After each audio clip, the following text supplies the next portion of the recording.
I fully understand this comment. This is something that I probably would have said when I was still a Christian if I were talking to someone who had recently started doubting or was considering leaving the faith.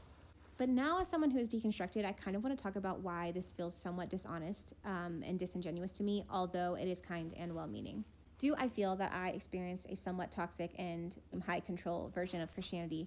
I do. I definitely do. Okay, like, hear me out. Let's say you're at a church that is very woke and it's an amazing community and everyone is mentally healthy, or at least for the most part, and church culture is amazing and not toxic, and your pastor is constantly like singing the praises of Jesus, and your church is trying to act more like Jesus, to be more like Jesus. Incredible. That's great. But Jesus still was a Jew, still died as a Jew, and worshiped this God of this Bible that you have to be able to accept if you're saying that this religion is true. Jesus worshipped this God who supposedly flooded the earth. Jesus worshipped this God who commanded infanticide and genocide, and who condones slavery and sanctions slavery, sanctions incest, and like I could go on and on.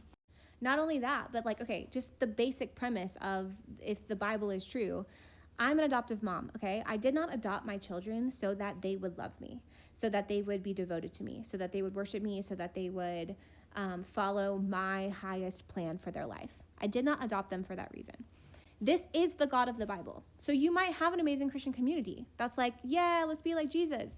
But Jesus worshiped this God. Jesus kept Torah. Jesus was a Jew. For me, I'm not the kind of person who's going to be just like a cultural Christian who's going to like be like, yeah, Jesus, and go to church every Sunday. Like, I'm going to know, this is my belief system, I'm going to know how it started. I'm going to know the history of it. I'm going to know the Bible inside and out. I'm going to know like every question I have that feels contradictory to worshiping and devoting myself to this God, I'm going to try to get to the bottom of it. And by meaningfully doing that, I walked away. It wasn't church hurt. In the same way that I didn't adopt my kids so that they would love me and be obsessed with me, I'm not going to believe in this God who supposedly created us to ultimately worship himself. No. I don't want to. In order to be a Jesus-only kind of Christian, you have to make a lot of negotiations with the text. You have to reject and dismiss parts of the Bible that you claim to be true in order to make that work. You are creating somewhat of your own faith when doing that.